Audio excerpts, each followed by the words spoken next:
จบไปอีกฝาหนึ่งเรื่อยค่อยๆเถอะค่อยๆเก็บของพูดก่อนเลยถึงเฮ็ดทำไมเฮ็ดเป็นไม้ไปเรื่อยๆบางทียากเนาะฟาดทุกคนมื้อนี้งัดแต่เช้าเนาะตอนนี้6:28 นาทีใกล้สิมืดละทุกคนเด้อสบายดีตอนสวยเด้อมื้อนี้จะให้อูคำมาเก็บสีให้เนาะซึ่งว่าก่อนหน้านี้นี่เฮาก็พากันทาสีจนแล้ว3ด้านทุกคนมื้อนี้ก็สิสืบต่อทาต่อไปเนาะแต่ว่าเก็บสีก็เก็บน้อยเดียวดอกเพราะว่าตัวก็พยายามทาให้มันแบบได้เก็บน้อยๆนะทุกคนตอนนี้ก็ให้อูคำมาค่อยๆเก็บสีพื้นให้เนาะเพราะว่าพื้นนี่เฮาก็เก็บจำบ่ได้ว่าซั่นซะเลยให้อูมาค่อยๆเก็บให้แล้วก็เอาเบื้องนั้นขอบลงตัวให้มันเงยน่ะขอบเบื้องนั้นลงมันบ่ได้ผลสลัดนี่เจ้าใช้ชีวิตลำบากได้นี่นะดูหัวสลัด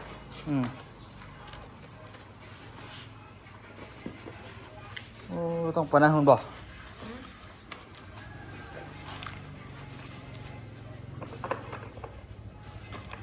ปานนั่นพุ่นตีแนวเฮ้ยว่าสิหนาเยอะเลยบ่หลายพัดไปปันมาหลายเอามีแต่เจ้าค่อยๆปัดบ่ให้มันเป็นเกิ่มหั่นน่ะพอละบ่ให้มันเป็นตอนบ่ให้มันย้อย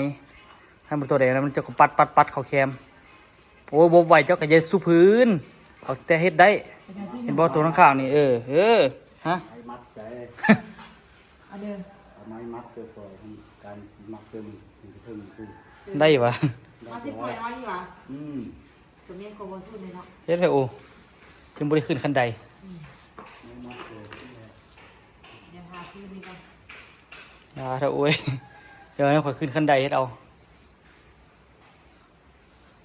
เดี๋ยวให้โอ้ค่อยๆเก็บนะทุกคนเก็บไปเรื่อยๆ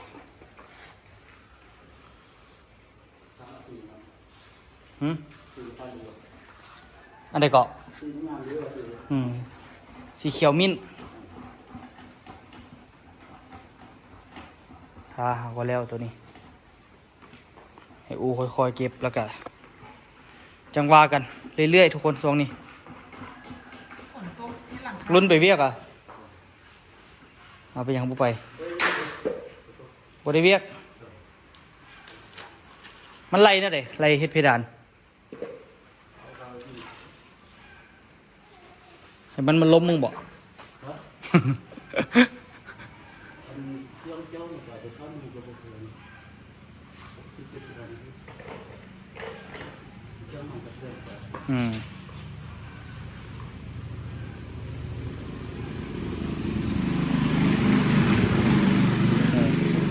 ต่อูค่อยๆปัดให้เนาะ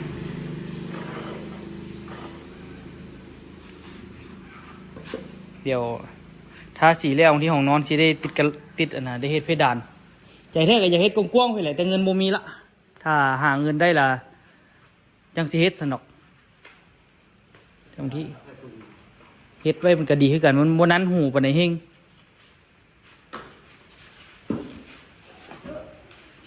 บ่นั้นหูเฮงแล้วมันก็กันร้อนนำเนาะเฮ็ดเพดานกันหลายแนวอยู่มันก็เป็นตาเฮ็ดอยู่โอ้ช่วงบ่มีเวียกก็มีเนาะมาสู้จะมาดิเฮ็ดอันนี้มาดิ ก็ต้องมาลิ้นมาดิธรรมดา4เท่านี้มาเล่นเห็นแล้วก็จับรองมือในนึงเนาะเจ้าได้ไปรับจ้างหาซื้อเขาฮะเจ้าได้ไปรับจ้างหาซื้อเขาหรอแล้วระหว่างเขาสู้น่ะเข้ากันทั้งนอกวงน่ะพอทั้งนอกวงแล้ว100%แล้ววะแล้วเราจนขึ้นไปอยู่ละอยากทายยากใน1-2 ฝานี่โบกเองดิฝาอื่นนี่ก็โอเคอยู่2 ฝานี่อยากยากกว่ามูในนึงมาสวยเดี๋ยว2 อันมาลิงลองมึงสั่นตัวยาวได้อยู่อูลองซันฮะ เฮ็ดไปรถได้อยู่ดอก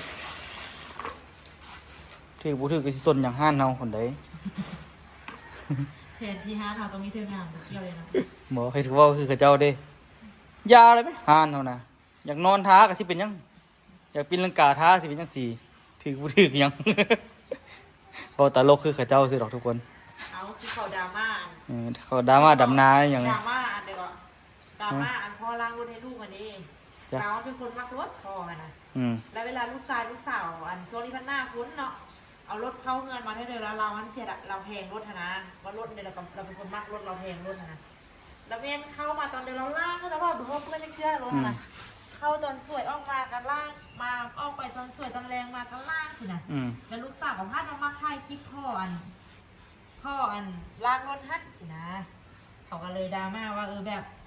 ให้แต่พ่อล่างให้เดียว ให้พ่อล่างให้บอกว่าดีทางลูกชายลูกสาวลูกเขยอันใดสิฮะนะ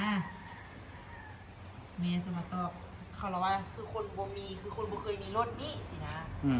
เพราะเราว่าเราเป็นคนแพงเครื่องเราอันนี้เราก็จะซื้อรถได้แต่ราคานี้มันยากเองเราอะนะแล้วเราละแพงเราว่าสิแล้วอันเวลาเขาไปขี้เปื้อนมาเรามันอยากล่างให้เขาเองเขาบริบอกหรอกอันนี้สิแต่เราว่านะแม่เราตอบว่าแม่แบบอันตอบแบบว่าอันจะหัวมันอะล้างก็ยากเลยแม่มือนึงที่ล้างค่อยเรื่องก็เรื่องค่อยน้ำก็น้ำค่อยก็ล้างอยู่เงินค่อยแต่พอตอบแบบนั้นอยู่แม่นี่ขึ้นเองล้างแต่เรื่องค่อยนี่คือคนบุมีคนมาดิคนมาไปเจอที่บุมีคนมารถนี้จะกี่คันละขี่มานี่โบไม่ห่างกับมันขี่รถ2-3 ปีนี่มีรถใหญ่ตั้งแต่40 ปีหลังเลยนะแต่อยู่ซ้ำเหนือนี่ก็พูดนึงแหละแต่มาเวียงจันทร์นี่ก็ถามว่ามีบ่มันย่างอยู่เวียงนี่ก็มีอยู่แต่กันเทียบเจ้าคนรวยเฮงๆกับเขากับบุมีเท่าเขาเลยนี่แต่โอ้ยแต่หัวคนเบิ่งคลิปนะ เป็นยังกับฟิตเบิร์ดเลยเนาะกำเบาอ่ะเดี๋ยวตัวกระสิไปทาสีตัวนั้นต่อก่อนโมซุนกะปัดยวกระวังเจ็บหลังเด้อ เจ็บหลังเลยฮะลุกคนโน่นนั่นก็ทาสีบูเจ็บหลังทาสี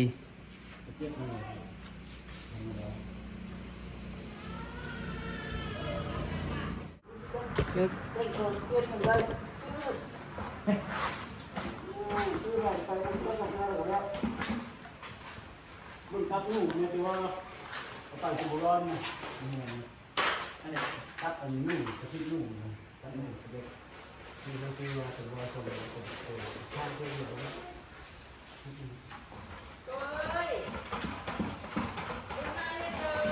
เจ็บหลังเขาเลยตัวไหน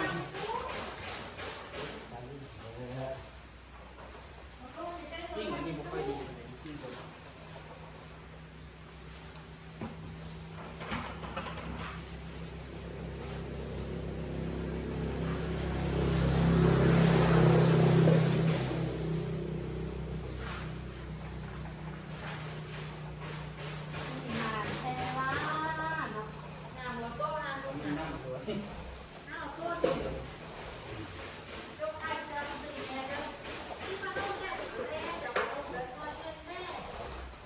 โอ้ลืมที่เราปลูกที่เราปลูกพืชลืมเลยนะดูไปได้ที่เราปลูกพืชเราก็ทราบเลย พื้นกระทาแล้วหรอพื้นเนี่ย กระทาแล้วเราดูไปเลยครับดูไปดูเนี่ย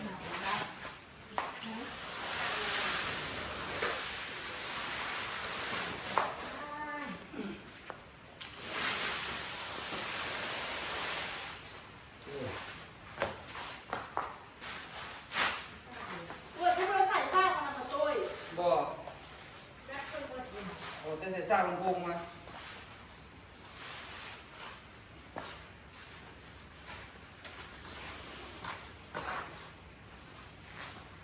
ไม่ได้ไปใส่เลยนะทุกอะไรนะไม่ใช่ไหนวัน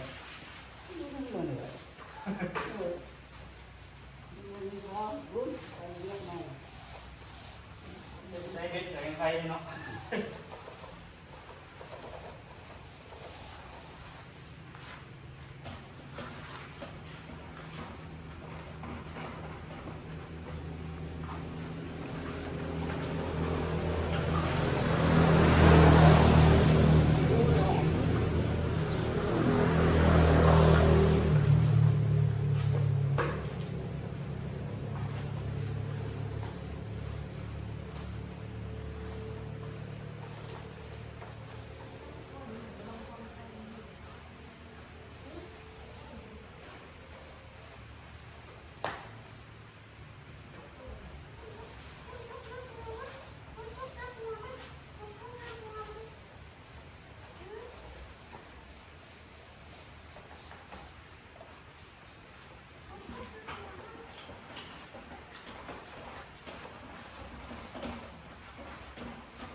บไปอีกฝาหนึ่งเรื่อยๆเรื่อยๆเรื่อยๆให้ต่อละเป็นจะลายบานนี้โอ้โหแห่งในห้างตอนนี้คืออยากว่าแจ่มเกินทุกคนคงสิเบิ่งมุมได้ดี แต่ว่าหางกระทาแล้วตัวนี้เนาะ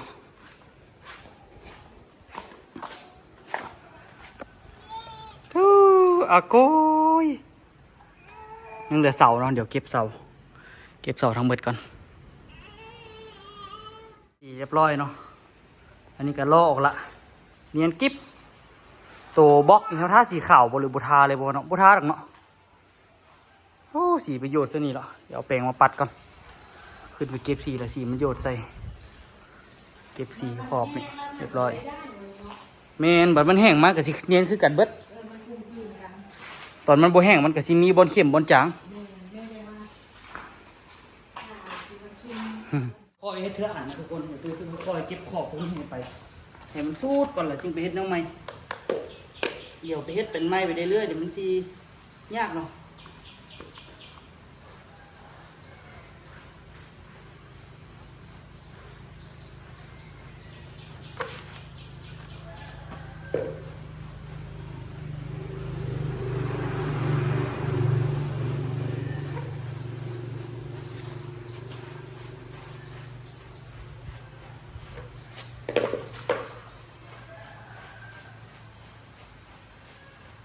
โอ้เก็บของเก็บ2 บาทไม่ไปละ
ร้อย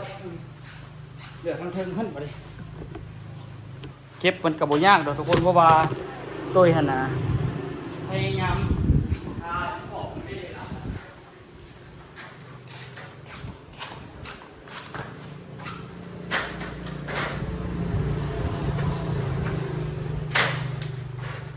พยายามให้มันได้เก็บหน่อยที่สุดเนาะ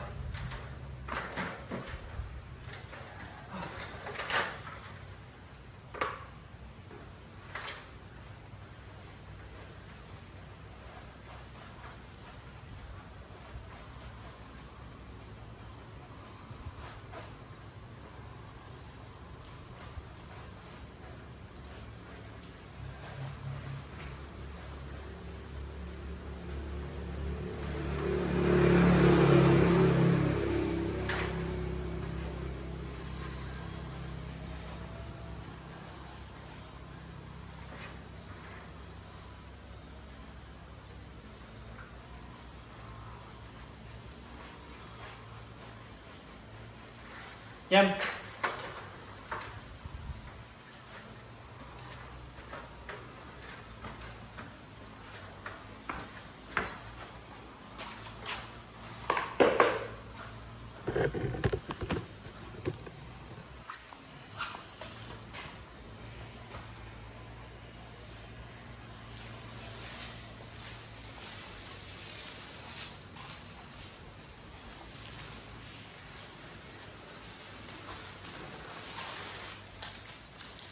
เคบ่ทุกคน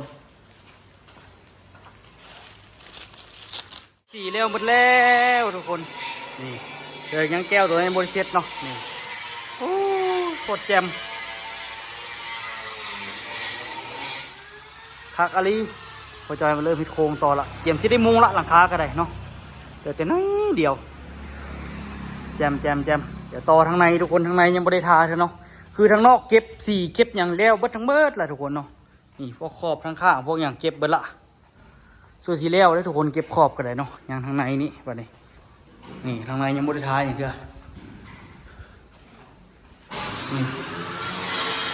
มาเริ่มเฮ็ดเลยทุกคนเริ่มทาสีให้มันแล้วไปเนาะแจมเมืองข้างนอกวันนี้เปี้ยงโอ้โหสวยจังเลยเมื่อยเลยทุกคนเมืองพระเจ้ากำลังไป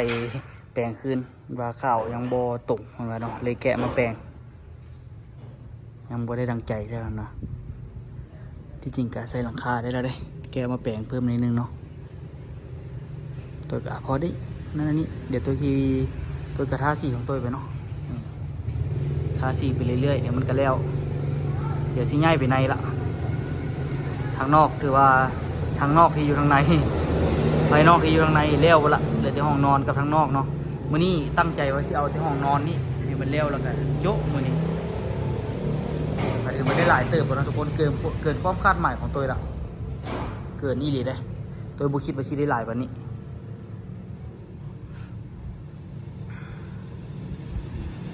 ร้อยนะทุกคนหนาหนึ่งแต่ว่ายังไม่ได้เก็บเลยเนาะยังจะได้เก็บขอบลายแนวแล้วก็มาทาตัวนี้ต่อทุกคนใกล้ละเด้อใกล้ถึงที่แล้ว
ปฏิทานไปเลยเหมือนจักลงที่เลยวะ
ทุกคนมื้อนี้งัดแต่เช้าเนาะ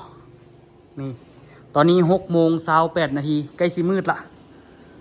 6:28 นาทีกับประมาณ6:30เนาะ6:30กับประมาณเกือบทุ่มละทุกคนเนาะ4:01กับประมาณอีก30 นาทีก็สิฮอดละแล้วเสยข่อยก็บ่งึดข่อยก็งึดอยู่ว่าข่อยเฮ็ดได้หลายวันนี้ข่อยบ่คิดว่าสิได้หลายวันนี้ก่อข่อยคิดว่ามื้อนี้น่ะจะได้แบบว่าจัก4-5 ฝาสินะอันนี้ทางในจนแล้วหมดเลยแสดงว่ามื้ออื่นข่อยเฮ็ดแล้วเลยนี่แต่ว่าสีเบิดไปน่าจะได้ไปซอกสีอีกเพราะฉะนั้นก็เอาสีบักตาลก่อนเอาจับข่อยก่อนอุ้มนึงข้าจับเครื่องอยู่ว่ะเบิ่งข้างในทุกคน แต่ยังบ่ได้เก็บขอบเก็บอย่างเท่าทุกคนเนาะสีก็ยังบ่ได้แห้งนี่ห้องน้ำยังเป็นเปียกอยู่หาก็แล้วเก่าจริงบ่สวยยังบ่ได้เก็บขอบเก็บอย่างเดียวตอนนี้ปวดขาแห้ง พื้นนี่ทาสีขาวอ่ะ ฮะ พื้นนี่ทา อันนี้ก็ สีขาวอ่ะ สีขาวท้ายเสร็จ โอ้ยพื้นเนี่ยกูสีขาวกระโหลก เบิ้งไปเอากะโหลเก่าอยู่คลินิกมาใส่โอเคอยู่ ของเขา เขาเอาให้แล้วแม่ข่อยบอกนะ ส่วนของมันมีแตงไหม บ่แตกกะโหลมันสิเป็นแต่งง่ายกว่านั้นเขาเอาห่อใส่เกียร์ดีๆนะ จะไปเอาดูไหน งูแล้ว ซื้อเมื่อเลยนะเดียว ซื้อเมื่อกับเงินเด้ มันบอกว่าดอกไก่นะมันลดไปเอาของเท่ากันละ 500,000ซื้อมือหลายล้านเด้ ไปมาเนี่ยโรงเรียนไปเรียนอีกเรียวเรียน เอากะกะนี่ได้ไปเวียกก่อนจึงไปเอาบ่แม่นสิไปเอาแต่เดียวนี้ กัดมือเจ้านี่ เฮ็ดไหมเอาเฮ็ดไหมมาจัดการดูจัดการปั๊บถือบอเรียบร้อยผู้ฆาตกรรมสี่เต็มโตเลย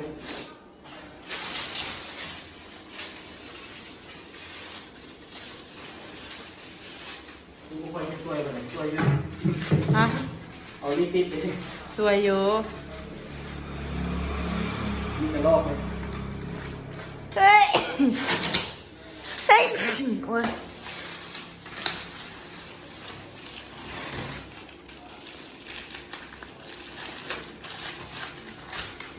ให้กูคำมาคิดข้อให้บูมา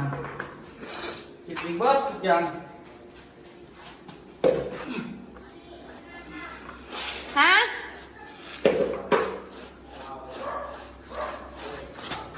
น้ำข้างเลยเอิ้น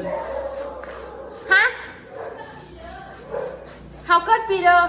ปี97มันเป็นอะไรแม่เนี่ยกูเกิดแบบไหนดิ แม่ผมเกิดวันไหนเดี๋ยวหัวขนาดตอนโทรไปเนาะ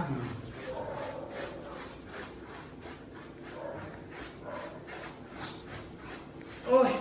ปวดขาแห้งก่อนนี่ปวดไปเลยเพราะว่ายืนบื้อๆแล้วกล้ามขาขึ้นก็ว่า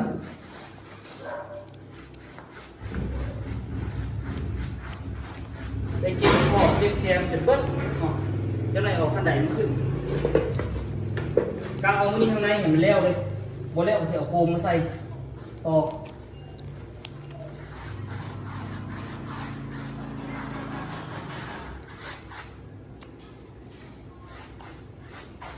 แจ้งจางปางหมดเนาะไอ้จีเดแจ้งจางปางสิ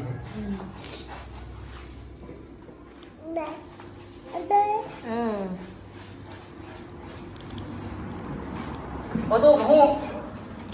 แม่เข้าไปบอกอีแม่ไปเฮ็ดควันว่ะเข้าไปเฮ็ดแล้วเด้ฮะน่ะ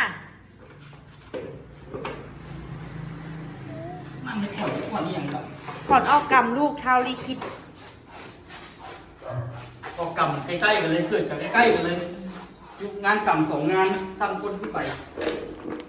เมื่อละวันนี้ตอนนี้ก็มีงานอย่างไรจะเกิดลูกอีกต่อไป จ้าผมมีเบอร์ถือพาที่ปีนี้พี่กายนี่คนถือพาอะไร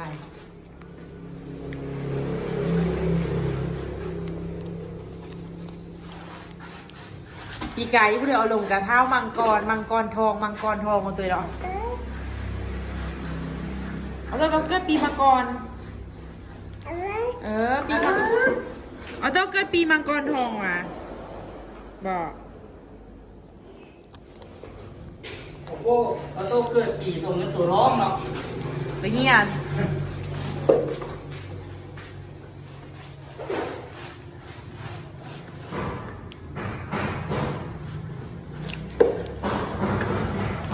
ลากขึ้นเลยยาวนะ ก็ฮู้เนาะเฮียนนำกันเฮียนตั้งแต่ไปเฮียนภูประมันแล้วก็เฮ็ดกัน ปวดขาเนี่ย แล้วเกิดเก่าเดิม บริการ แล้วน่าจะเป็นอายไล่อยู่บ่ฮะ เดินมาคือเป็นไอเบิด บอกว่าโต๊ะกินอันเดิมกินอยู่แล้ เช้าว กิน เนาะตัวเนาะ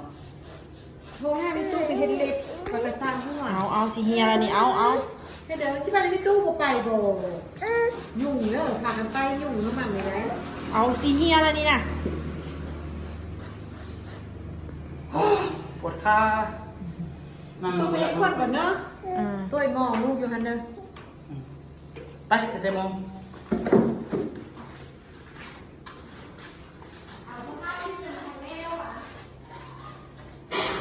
ของแท้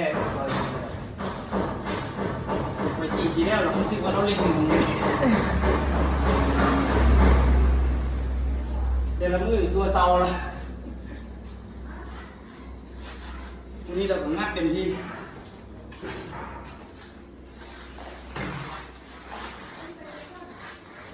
เป็นเหม็นเนื้อเหม็นโตเพิ่นซอง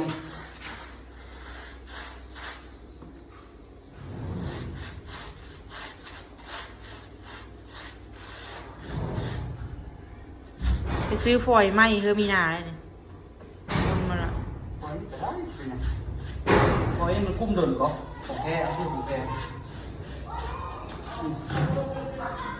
ใจเว้ย ยิงไว้รถต่ ที่เราเจอตุ๊กกันนั่นเลย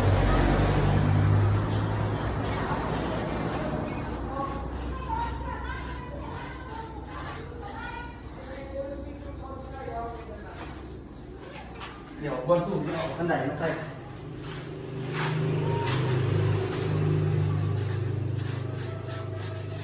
ยังไงครับ ำสวย โอ้ยจะตายอยู่นี่ไปเจอเห็ดป่ะวันนั้นทำมายังใส่เอาลูกนี้ได้นี่ นั่นแหละ โอ้เด็กน้อยขี่รถไฟฟ้าโยนเขาแซมทาง เขาล่มป่ะ แจ็คกับบักกิน นี่น้อยๆอันนี้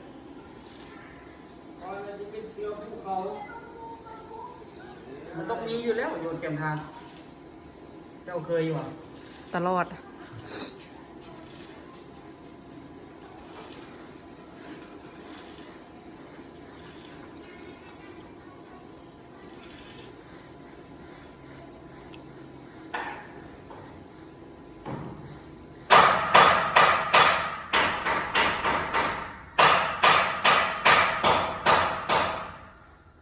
แล้วก็นี่ ได้แล้วก็ ตามนาทีจะบอกนะ ปิดเลยว่ะเด้อทุกคนเด้อท้าสีเป็นที่เฮียบฮอยละบัดนี้กับมืออื่นแล้วก็มุ้งทุกคน มุงทางหน้านี้พ่อจ้อยก็จอดแล้วแล้วก็กันมุงแล้วก็เทพื้นทางหน้าแล้วก็เอาประตูมาใส่นี่แล้วก็เกี่ยมแล้วทุกคนแล้วก็ปูกระโหลกในห้องนอนแล้วก็เฮ็ดห้องน้ำแล้วก็แล้วตัวเนาะแล้วก็เดินไฟเนาะ แมน เดินไฟวันนั้นนะ เดินไปนี่เอาเฮ็ดโบเฮ็ดถ้าน้องโบเฮ็ดได้ด่าต้องหาคนมาเดินงามๆใส่แห่แล้วเดินไป โอเคเดี๋ยวไปขายเครื่องก่อน เรียบร้อยนะทุกคนใครสิคำละยังไปเก็บสีต่อเนาะเอาขั้นใดเข้าไปละแต่ยังบ่ทันได้นั่นเรื่องเก็บสีเดิมเนาะมีคนมาซื้อเครื่องเลยก็ไปขายเครื่องก่อนขั้นใดวะละเก็บสีแต่ละเจคำกระยาทุกคนต้องแล้วมือนี่สู้ๆเอาไว้เจอกันคลิปหน้าทุกคนเนาะเดี๋ยวตัวชิมถ่ายเดี๋ยวตัวเฮ็ดเลี้ยวทั้งเบิดเดี๋ยวชิมถ่ายตอนท้ายในนึงแต่ว่าคือชิถ่ายบ่ได้แล้วมันสิมืดละวงแล้วมืดละทุกคนเนาะไว้เจอกันคลิปหน้าแท้ๆละ